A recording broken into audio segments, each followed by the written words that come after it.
job was a Laker girl, and I ended up getting a career out of that and becoming a big choreographer. And I was choreographing big stars like Janet Jackson, the Jacksons, George Michael, ZZ Top, Duran Duran. I mean, major groups, and then made history with American Idol. First, you guys are still begging for Paula.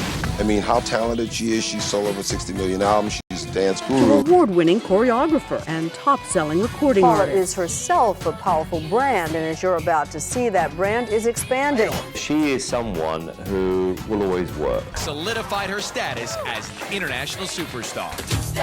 She is a choreographer, performer, singer, songwriter, and TV personality. Is there anything this woman cannot do? She can't age. We're talking about superstar entertainer Paula Abdul. Gentlemen, I'm just here for the music. Good night.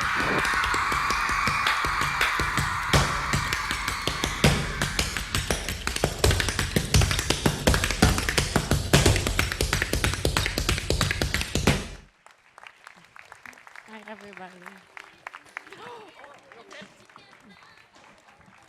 Need one more mic. I meant to do that. I'm a choreographer. I just tripped coming up here. Oh, you're mic'd. I'm mic'd. Just changed. You just changed. This is the fastest I've ever changed. Have a seat. Welcome to Quick Changes. I know. I didn't have any helpers either. Hi, everybody. You guys, this is Paula. Welcome to Leap. First day. This is the first Yeah. time I've ever been here the first day. Yeah, you usually come when they're all warmed up. So you guys warm her up, huh? So Paula and I actually met in my dental office right when she first started filming American Idol. You have to understand what American Idol did. First of all, the show was pitched for something like how many years before they picked it up? Well, it actually was the biggest, it was called Pop Idol in the UK, and it was the biggest show ever in the history of ITV and But the BBC. American TV, They pitched it for a year. They went to every single network, and every network rejected it. And it was Rupert Murdoch's daughter, Elizabeth Murdoch, who made her father go back to Fox and pick it up and sign it as a show. Otherwise, it would never have happened. but here's the thing you guys don't get. When American Idol was on TV, first of all, Fox was like the number 4 network. It was ABC, NBC, CBS, and then Fox. That show propelled Fox to become the number 1 network. And there wasn't competition like there is today. You didn't have cable shows and this and that. When you guys were in your prime, how many millions of people were watching you? Well, we were on sometimes, believe it or not, 3 times a week. Because we would do, at the beginning, we would do the male contestants. We'd film it on a Sunday. It would air Monday. We would film Monday, the girls, air it Tuesday, and have live results on Wednesdays. So 3 times a week, and over 35 million people would watch. That you don't understand. That doesn't happen. I don't know if it'll ever happen again. And for those of you that were too young to remember American Idol, Paula was the show's sweetheart. You know, I mean, she was the one that coddled the contestants, that encouraged I was the only them. one who was an artist myself, so I knew how hard it was. Yeah, I mean, you know, Simon Cowell had a black heart. Not coming from Paula. Sharon Osbourne's It's okay. a very close friend of mine. It She's comes like, from me, too. yeah, he has a black heart. And I remember her coming to my office some days going, I think I want to kill that man. It was that hard. But let's stop from American Idol a second, and let's go back to the beginning.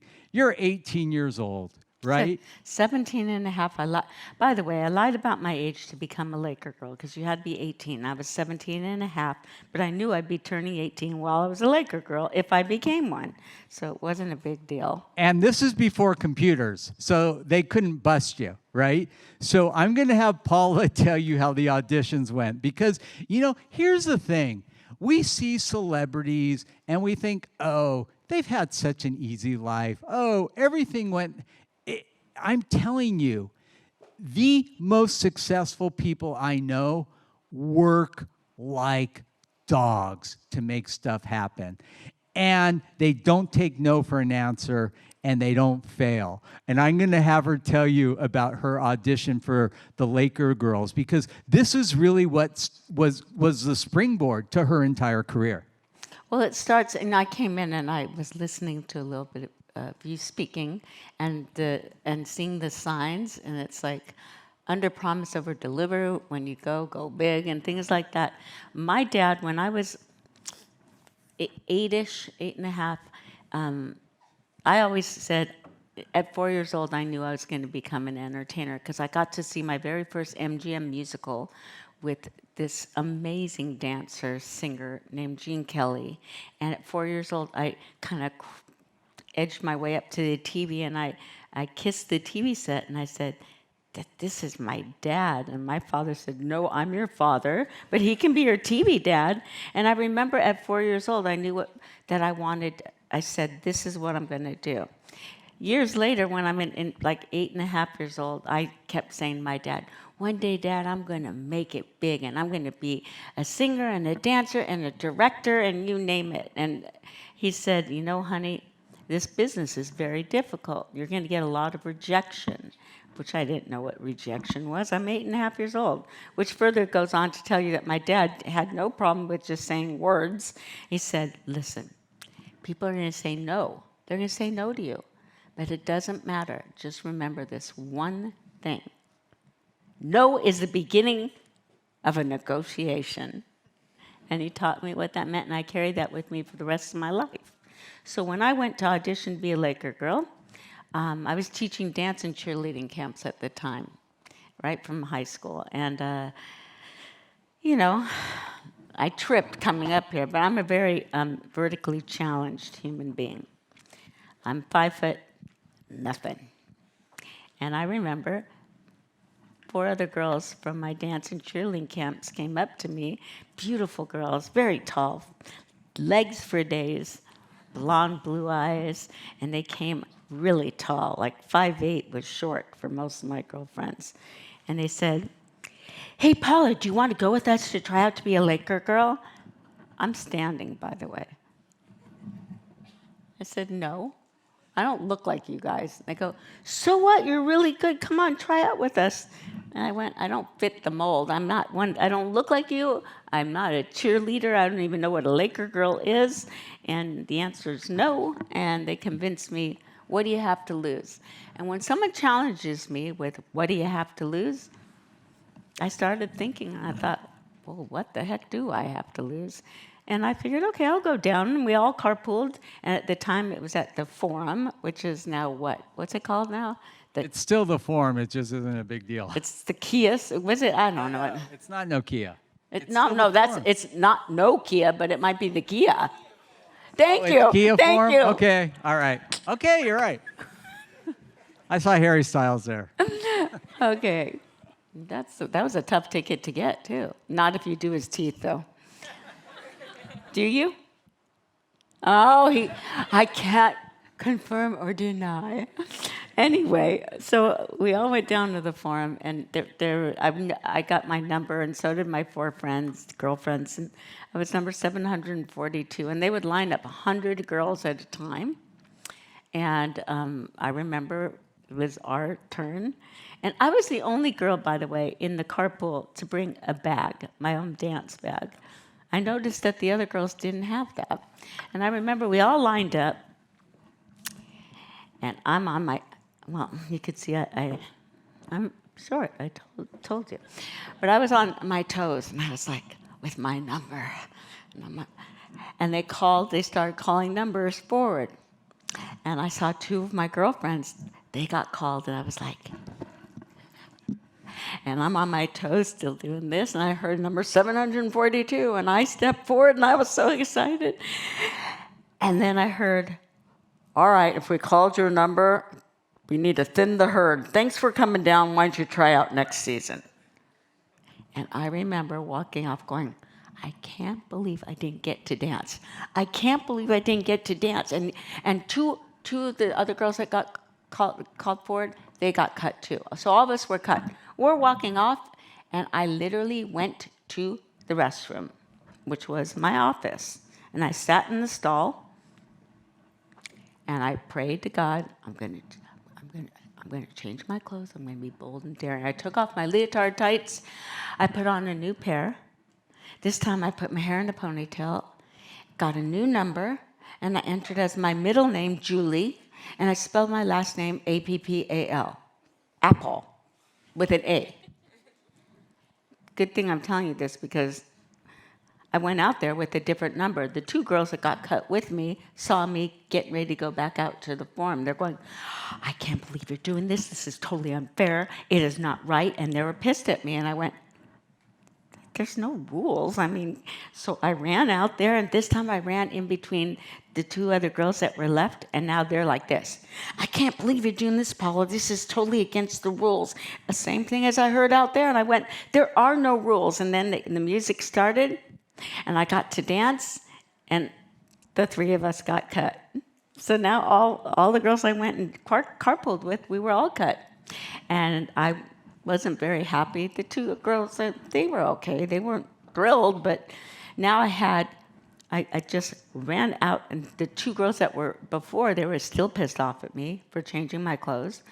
And I said, guys, can you just wait? Just wait. There's one more round. I still have one more outfit.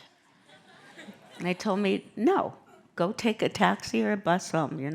We're not waiting for you. I went, really? And they go, really? I said, fine. I went into my office, the ladies' room, into my stall, same stall. And at this time, I saved the best for last. I took everything off. I had this red and white chevron stripe leotard. I had blue leg warmers, a blue headband. This time, okay, I did my hair down the first time, got cut. I put it in a ponytail the second time. The third time, I put my hair half up and half down with a hair scrunchie, and it looked like a palm tree on top of my head.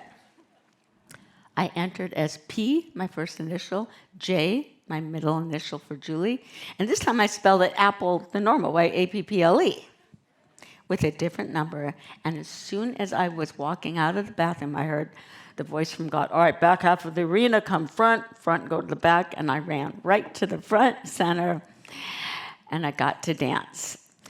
And then I heard, all right, back half of the arena, go to the front, go to the back, and I'm pivoting, and I'm going, oh, crap, they're going to forget about me. I know they're going to forget about me.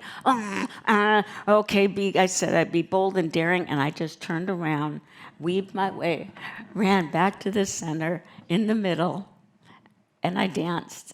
And I got it. And that's how I became a Laker girl. And immediately, the girl that was in charge, her boyfriend was a Laker, by the way, the head girl. And he was being traded to Sacramento. So I became, at 17 and a half, oh yeah, they did ask me, state your name, when I was like this, when I finally was making it. And I said, Paula Abdul. They said, spell it. I said, A-B-D-U-L. They go, like Kareem Abdul-Jabbar? And I looked around. I went, sure. He was a big basketball player back then. Yeah, really big, like 7 feet tall. And then, an all-star, yep. And then they asked me, how old are you? And I said, I'm 18. I was 17 and a half. They said, how tall are you? I said, 5'2", 5 foot nothing. Bottom line is, there are no rules. If people are really going to check if your height, I mean, come on. But needless to say, it was my very first job, okay? It was my very first big job. When I say big, I'm not talking little. I'm talking... You think being a cheerleader is nothing. Well, for me, it became everything. I became the choreographer, and my very first job, when I turned 18, some of the season ticket holders were very famous people, and one of the famous families that was sitting literally in the loge section were the Jacksons. Their choreographer fell ill. They were getting ready to launch their very first reunion tour with their brother, Michael. And they went up to the front office and they said, we're looking for a choreographer. Who choreographs the Laker girls? And the front office called me up after a game, and I thought I did something terribly wrong. Why am I going up to the front office? Oh my God, I'm in charge of the Laker girls. Hopefully no one's dating one of the Lakers. I'm going to be yelled at. That's what I thought, and I got up there, and they're going, the Jacksons are looking for a choreographer. That became my first big job, the world tour with Michael Jackson. I got to work and choreograph their tour, and right from that, I worked with Janet Jackson and did her big album, the Control album, choreographed her videos off of that. And then I stayed being a Laker girl and choreographer. I had 4 Laker girl roommates, and now I was becoming the biggest choreographer in the world, choreographing everyone, George Michael, Prince, ZZ Top. I mean, probably artists you don't. Film, Movies. Coming to America, the big African wedding scene.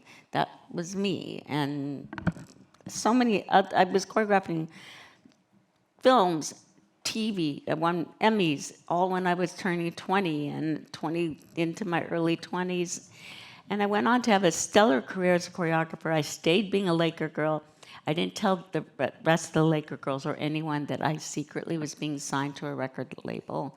And I made my own album, and I stayed being a Laker girl and choreographer all throughout my choreography career and all the way through 2 #1 records before I had to quit. Why? Because I had to go on tour. And why? So I could come back and perform 3 nights in a row at the Forum. There you go. How did you transition from choreography to music? Like, I didn't even know you could sing. Did you? Yes, I did. As a matter of fact, Bill, I was in choir all throughout school. I played instruments. I had musical ability. My mother was a very, very famous pianist. And but how did that happen? Interestingly enough, when I was working with Janet a lot, Janet said, you know, she goes, you can do this. I hear you singing my songs. I go, I have to, so I could teach you the choreography. And it stuck with me, and I secretly saved my money and did some demos, and all the different record label presidents that I was working with, you know, they were the ones hiring me to do Duran Duran, to do Janet. I ended up having dinner with 2 of the managing presidents from A&M Records, where Janet was from, and Warner Brothers, and the 2 presidents told me that they were going to be leaving their respective companies, working with Sir Richard Branson and forming Virgin Records. And I was one of the first 4 signings at Virgin Records, and Virgin Records was a studio apartment on Sunset and Doheny. There were only 2 employees, and I was one of the first signings. So how did you find the songs? I did a lot of A&Ring, which is artisan repertoire. Because remember, there were only 2 employees. Midway through my album, an incredible woman was hired, and she was British. Her name was Gemma Corfield. She became my A&R director. She helped me record the rest of my album, and my album. They gave back then. See, now you can record entire albums in your dorm if you wanted to. You know, it's like back then it was pre-computers. So you had live instruments, you had to rent studio time, you had to pay for the engineers, you had to pay your producers not just money, like to get a B-list producer would at least be over $100,000. It was expensive to make albums. I was given less than $100,000 to make an entire album because they basically felt, let's see what she can do. And I turned it in on budget, and I helped A&R my own album. Bill and I kind of also know each other because Bill used to be a cheerleader here at UCLA. I don't know if he got to the point of even telling you that, or did you? We haven't gotten to that yet. I stopped early so I could do that. But yeah, I was a yell leader here, and it changed my life too.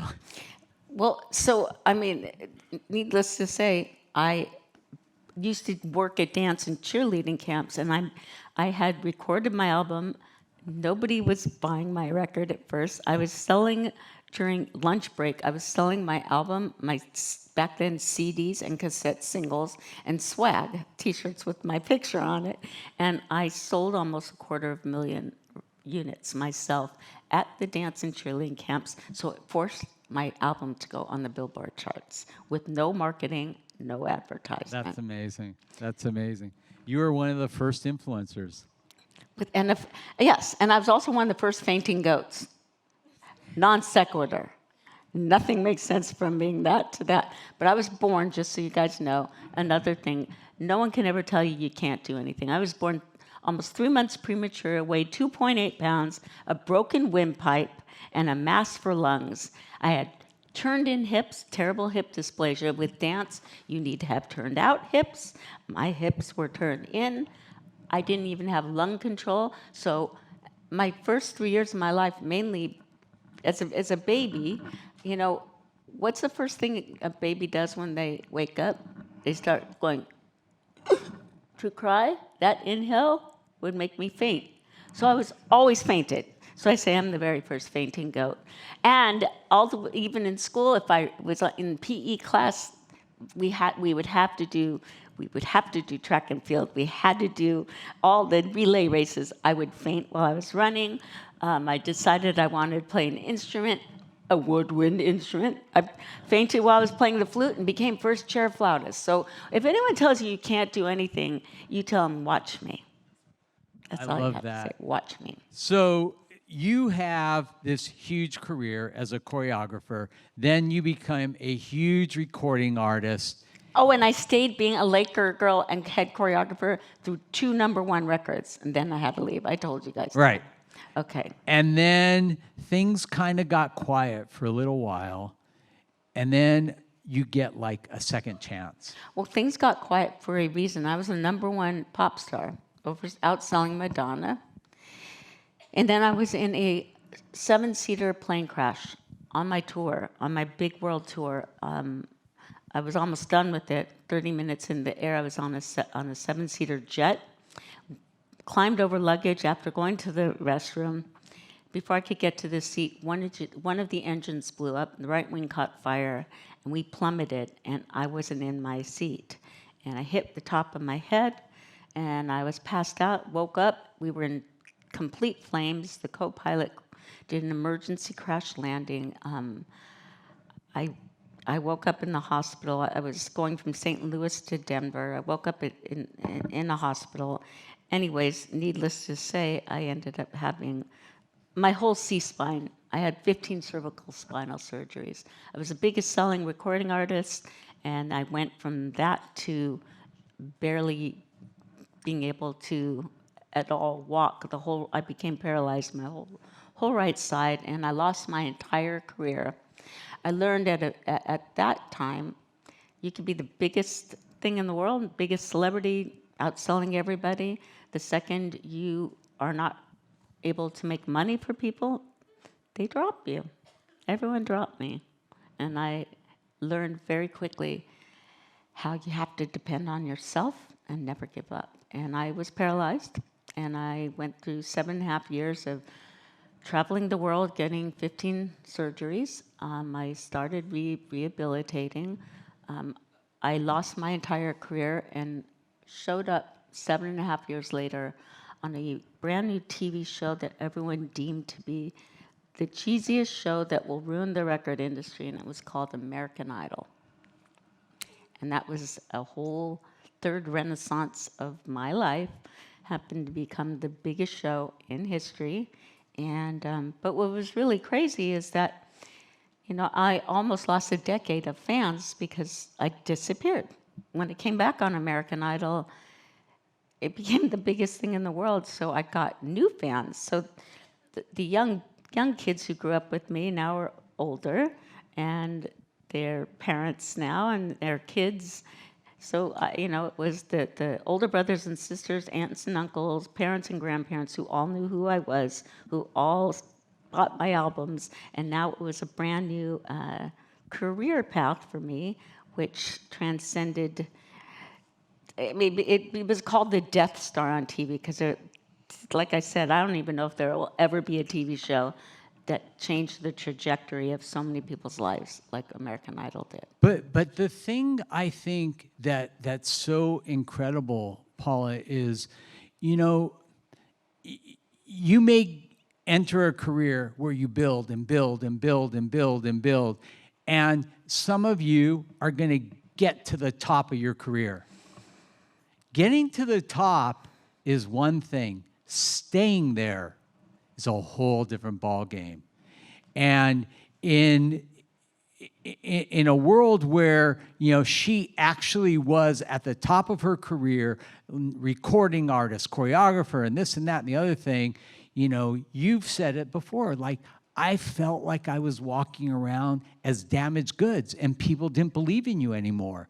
And then, she gets an opportunity to be on something that nobody really had a lot of faith in, and it becomes the biggest thing in the world. So getting to the top is one thing. Staying up there is another thing. So what I want to ask you is, once you hit American Idol and you were at the top of the game again, and you were on everything. You were a household name everywhere in the world that show played. You got a whole new generation. There was a 10-year gap. You had all the parents and and then you had all these kids again. But once you got there, what were the things that you did to stay relevant, to stay there, and to kind of stay in the game the second time around? Well, part of the reason why I agreed to do American Idol was mainly because I was living in such physical pain, like pain that literally on a scale of 1 to 10, 10 being natural childbirth,